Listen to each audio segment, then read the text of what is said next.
一日快闪里斯本，探访宝藏小镇法提玛，还有波多这个让我念念不忘的城市。前2集分享的葡萄牙的风光，那都只是热身。今天我要告别舒适圈，背上这个8公斤的背包，正式踏上8天的朝圣之路。我的目标只有一个，就是要在复活节前到达圣地亚哥。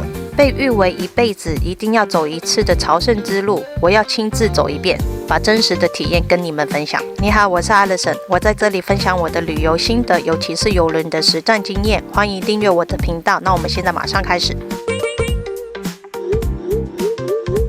现在我要走去巴士站，然后正式开始我的朝圣之路。既然都来了，我就想要拿个朝圣者证书做个纪念。而规则就是，如果是徒步的话呢，就一定要走完最后的至少100公里，而且每天要在朝圣者护照上至少盖2个章。而葡萄牙是我一直很想去的国家，所以选择葡萄牙之路可以一次满足我2个愿望。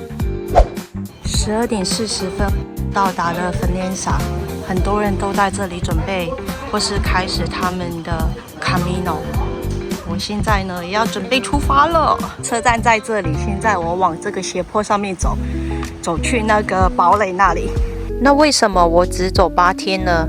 老实讲，我把这一次的行程当作是一个初体验。我想我以后应该还会走其他路线的朝圣之路，那就是为什么我没有从波多就开始徒步的原因。但是我又想体验徒步跨国，所以我就偷吃，先坐巴士到边境的芬兰萨，然后再跨国到西班牙的图伊。整个朝圣之路我会分成8天，总估计是120公里。我要进去这个小教堂看一下，哇，太震撼了！我花了3个月准备朝圣之路，其实脑海里面已经很有画面了，但开始的第1天的时候，心情很复杂，有些不安、兴奋，然后又慌张。你会看到很多商店啊，有人住在这里，还有很多教堂，大大小小的都有，就是很生活化的一个古堡。好，这个巷子进来，这里有看到游客服务中心，那里可以盖章。我要进去拿第一个 step。First one。Muchas gracias。拿到了，这是这里的 stamp。我刚刚拿到我葡萄牙的第1个章，也有可能是最后一个，因为呢，我待会就会走到西班牙，这样我就有跨国的章了。这个古堡太生活化了，你看看这边到处都是商店，然后很有人情味，很温馨的一个地方，并不是只有一个古堡而已。而且呢，我没有时间逛了，因为这是我第1天，我还不晓得自己的脚程到底有多远，可以走多快，所以要赶时间。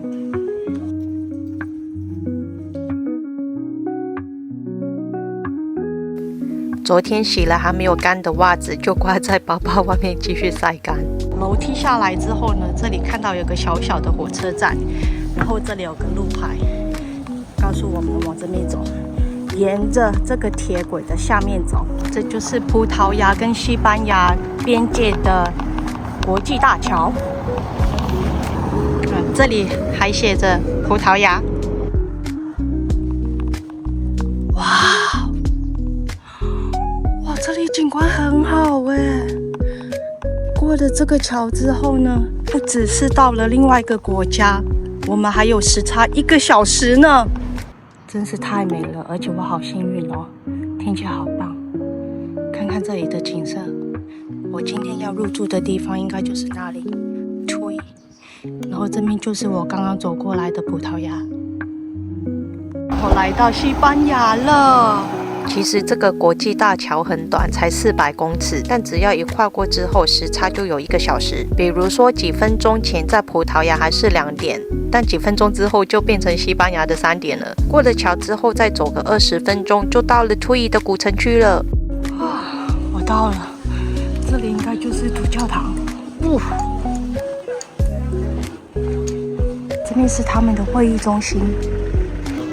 下了巴士之后，走了1个小时半，来到了我今天入住的地方。这个是我们 hostel 的章，超可爱的。里好温馨哦，但是怎么都没有人？是我来太早了吗？我订的这间住宿21欧元，没有包餐，但是我觉得环境很不错。一定要这一张的，这张是单人床耶。8天的朝圣之路，我都预先订了 hostel， 我觉得这样心里比较踏实，不用每天烦着要找地方睡。我刚刚问了一下，怎么样才可以盖到大教堂的章？他说教堂5点才开，所以我待会再去盖章。如果我可以重来，又或是说你的行程是跟我一样的话，我建议在 Faenza 那里好好逛，因为我这样走过来才1个半小时，其实还蛮近的。而且 Faenza 那边漂亮很多，你可以看到很多不同的景色。这里呢就是比较单调，而且人明显少了很多。看一下，有些时候要问路还有点困难呢。这里有一条很城市化的商业街，但是店都是关的，不晓得是不是因为还在午休的关系呢？他们对午休很认真哦。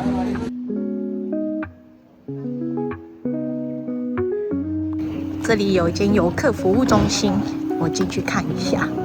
刚刚 hostel 的人告诉我，这个主教堂5点开，但是游客服务中心的告诉我4点开。现在我赶着去，谁知道他几点关门啊？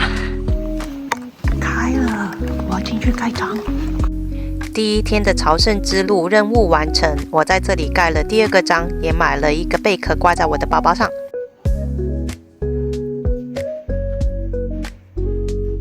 哇，这里有一间很大的超级市场，我一定要进去逛的。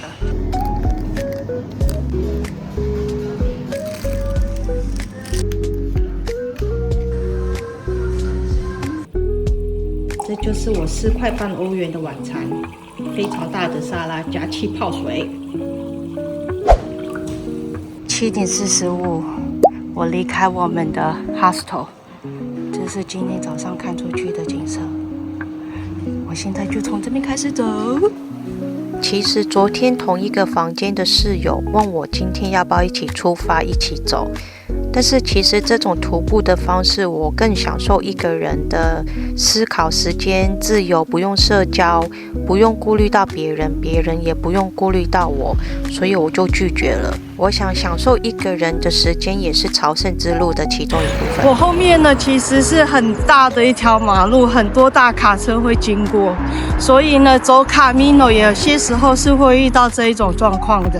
今天呢我知道同一个方向我有2个选择，有一条是靠近森林那里的，这样就可以减少走在一些大马路上，因为怎么说这边空气，当我走在这种大马路上的时候，空气真的不怎么好。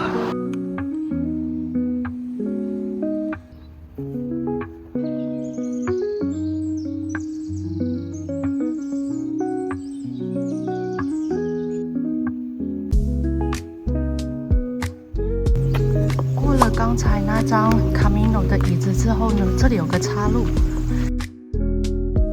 这里有写红色的是比较简单，但是走在马路上；蓝色的是比较困难，而且比较远，但是走在比较漂亮的山林小道上。我跟另外一个正在研究的女生都选择了左边，也就是比较漂亮的山间小道。这条路目前感觉比较多坡，但是都不是很高，而且路算是蛮平滑的，所以难度还好。选比较远的路，就是可以看到这个风景。哇，好舒服的流水声哦！走在这里真的很棒，很有卡米诺的感觉。我现在在一个高速公路的下面。哇，我看到这里有个牧羊人、牧羊犬，还有羊，好有画面。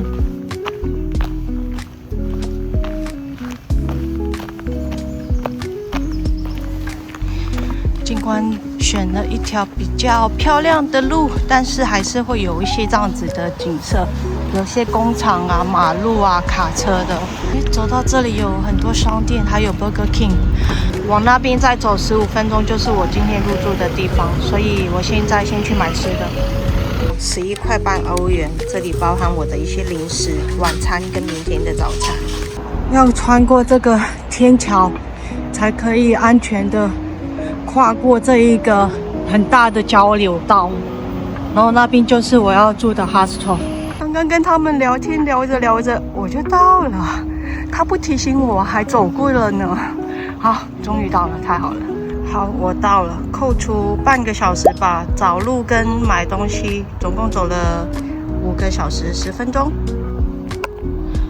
我1点半来到这里，然后结果主人不在，没有人，然后我就用 WhatsApp 跟他联络了，幸好他马上接电话，然后告诉我怎么进去，还告诉我今天睡哪一张床。这里还有一个空间，可以让你坐在那边聊天什么的，还有一个厨房，洗衣机，洗一次4欧元。其实今天最理想入住的地方是一个叫 Moss 的小镇，那边的住宿非常难订，我提前几个月订都订不到，所以入住在这里。但这附近呢什么都没有，想要逛一下的话就要往回走20分钟左右，所以这里的房客差不多8点钟左右就已经睡觉了。下午3点多的时候实在太无聊了，虽然脚酸背也痛，但我决定还是往回走，去市中心逛一下，顺便补盖一下章。真是学到一个教训了，因为走在这样子很城市化的地方，我不确定哪里才可以盖章，所以我就一路慢慢走，走到住宿的地方都 check in 了，发现今天1个章都没有，然后休息一下之后又走了20分钟出来盖章，任务完成。第2天的卡米诺顺利完成，欢迎订阅我的频道，接下来还有更多跟大家分享哦，拜。